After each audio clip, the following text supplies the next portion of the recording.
Hello everyone, welcome to my 6th video in my basic economics series. We've covered off on a number of areas so far. We've looked at utility and choice, we've looked at cooperation and specialization, we've even had a look at money and the basic forms of money.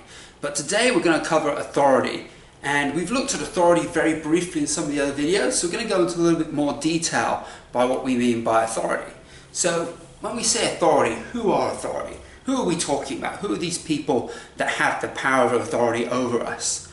So it can come in many different forms. So if you're in a small community, it can come with your community leaders or tribal chief and stuff like that, if we go back to our coconut society. It could be in the form of a government. That would be on a national scale or even on a state scale. So you'd have your premier, or you could have your prime minister or your president, who is the head of the authority in charge of all that. Authority could come in other forms as well. It could be in terms of the army or even the police. They're actually down there, what do you say, controlling us or protecting us, whatever perspective you want to look at it. Or authority could be the authority that we've actually given to someone. So it could be someone that we're willing to follow because we feel that they have certain skills and certain knowledge that we feel that we can entrust with them. So we've, in a sense, given them the authority to actually not necessarily control us, but I guess guide us, if you want to put it that way. So, and there's also many other types of authority. So when we talk about authority, how do these people obtain that authority and how is that done? So we've got here, ordained by the gods. The gods have given the power to do that. And this is going back, well, it would have started beginning dawn of civilization, basically, that there was a belief that the gods would give certain people power and certain people the authority to rule over others. So whether you believe in gods or God, that's again for some religion. Some may believe that it's actually aliens that have come down. Ancient aliens have come down and given certain people special knowledge and give them special rights to rule over other people as well. So that's authority passed down that way. Again, a lot of that is partly to do with belief. But that's still carried forward now. We still have royal families, we still have kings, we still have queens, emperors, empresses, and all of that still hold very important roles in society and also hold a certain amount of authority even now, even though it's basically just through bloodlines that they actually hold that, and directly through those bloodlines in terms of royal families, and also in some of the other areas as well we'll cover off a little bit later. Another way of attaining authority is through force. And this is something that it's been typically seen throughout the centuries. Whoever has the more powerful, stronger army can come in and take power.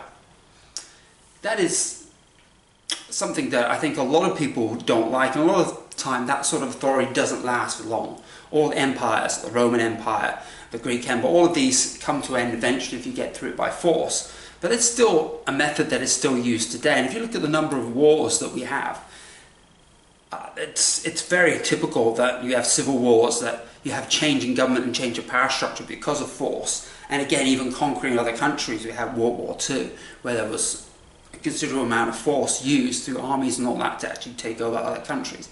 So this is a fairly typical way of actually gaining authority, is actually through force. Another method is through money. Simply by having resources and money available, you can buy armies effectively. You can obtain money through the private sector offering these particular favours. If you have money, it helps you in terms of campaigning, for example. So you can gain that authority by having the money to actually get you into a position of power. It gets you noticed if you have money. Like you even see the most recent presidential election. Donald Trump wouldn't be president now if he didn't have the money, if he wasn't a billionaire.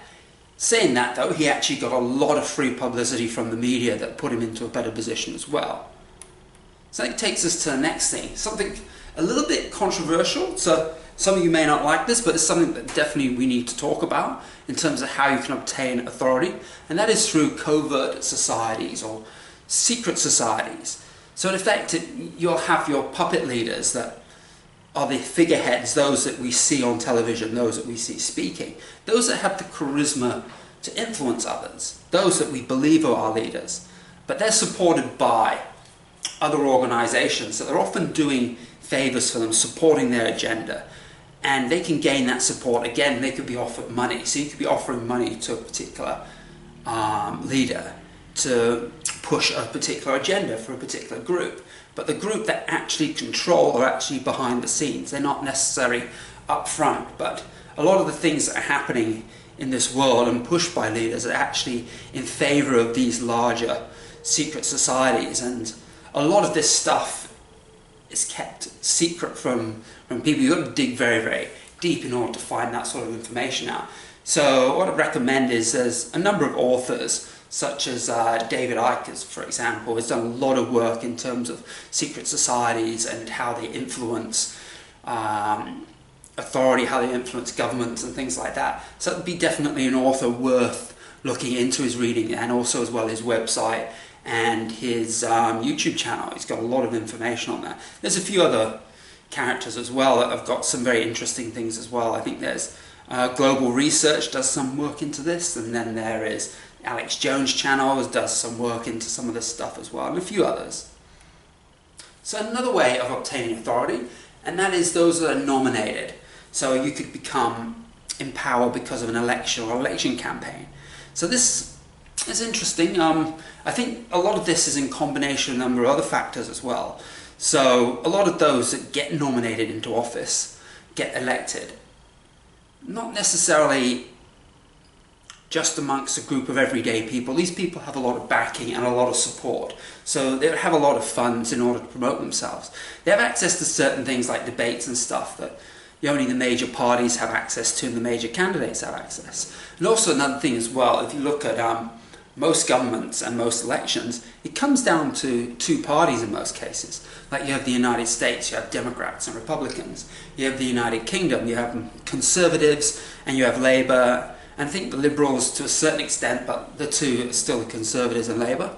And you look at Australia, we have, again, we have Labour and we have the Liberals, or Liberal National Party. So you come down to an option of two, and in most cases, these candidates are very, very similar in terms of what they're offering and in terms of what they do, even though they say they're going to do different things when they're campaigning, and also they oppose the party that's in power or the leaders, the authority in power. Once they get in power, they do the same thing. So there's an element of, I want to call it democracy, but there's an element where democracy, well, it isn't really a democracy. It doesn't follow through in the sense that there isn't real people power if you don't actually have any real choice behind who you're actually nominating and who is actually getting voted in.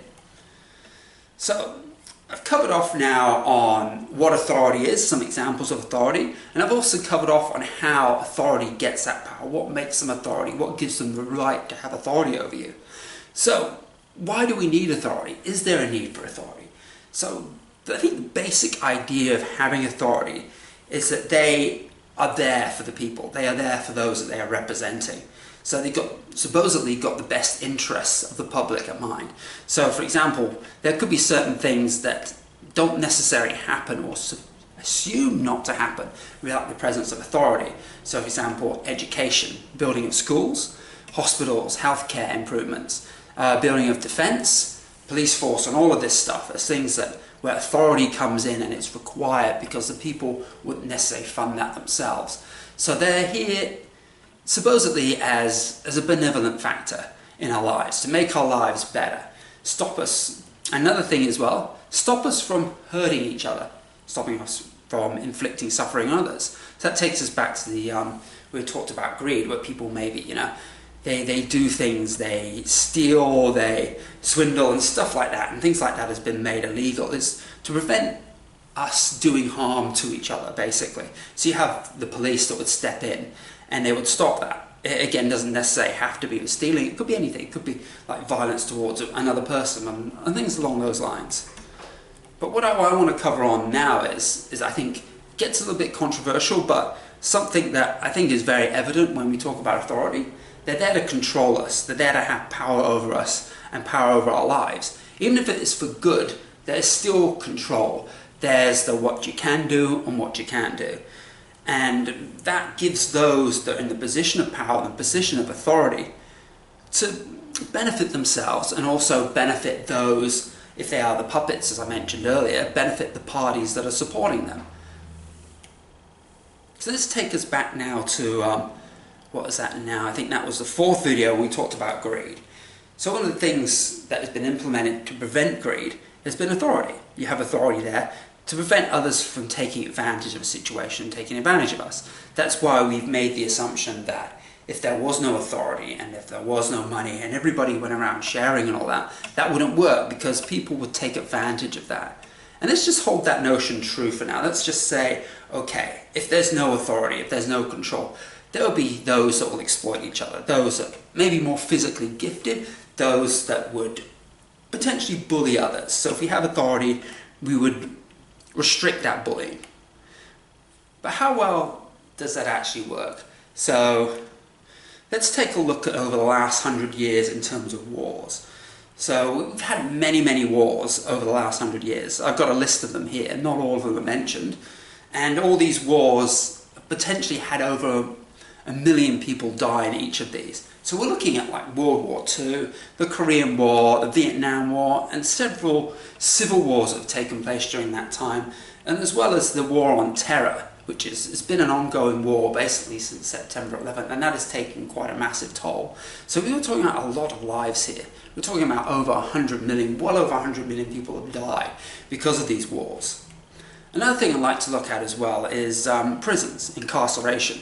So like we got in the United States, since the 1980s, the number of people that are currently in prison has increased dramatically. We're talking about fourfold over a period of around 20-30 years. Population hasn't increased by that much. So it's a rapid increase in the rate of people being arrested and people being thrown in prison. That to me doesn't sound like we're in a society where authority has helped us get along better. It seems like we're not getting along better, so therefore people need to be thrown away. Not thrown away, but thrown in prison to be kept away from others. Is that because we're getting worse because of authority? Is that because we're getting worse for other factors? Or is it again authority has stepped in to take control? A similar situation is true in Australia, what I've got here as well. So from 2000 to 2014, the number of people that are in prison has gone up from around 21,000 up to about 34,000. So that is well over a 50% increase over a period of 15 years, and the population hasn't matched that. So you're talking about a much higher percentage of people in prison than there were previously. Again, the causes behind that, is that authority not helping, or is that for other factors? I don't know. So what happens in the absence of authority? So if you don't have authority, no authority whatsoever, they call it anarchy. And people, when they talk about anarchy, make it sound like it's a bad thing, like the world would go out of control and it'd be all chaotic. And reality is, I can't say for certain whether a world completely without authority would be better than a world with authority, because there are no examples. Well, anything that's lasted for any particular time anyway. There may be periods of temporary anarchy, but again, that is through turmoil and stuff like that has resulted in that. But an actual stable situation of anarchy is something that we can't draw upon because we don't have those examples, unfortunately. So I'm coming to the end now of this video about authority, but I'd like to take you back to, I think it was the 4th video. I briefly mentioned about Gandhi. So again, I'm going to read off what he said. Again, this is not so much about authority, but it does sum up authority in a way. I'll just read it off. I do not believe in the doctrine of the greatest good for the greatest number. It means in its nakedness that in order to achieve the supposed goods of 51%, the interest of 49% may be, or rather should be, sacrificed. It is a heartless doctrine and has done harm to humanity. The only real dignified human doctrine is the greatest good of all. With authority, do they offer that, the greatest good for all? Or are they serving the purposes of a particular group? That's something, a food for thought for you guys. But we're going to go into a number of other videos, and again, we may mention again on how authority actually influences in terms of our behaviour, and how that has an influence on economics as a whole. But that takes us to the end of this video for now.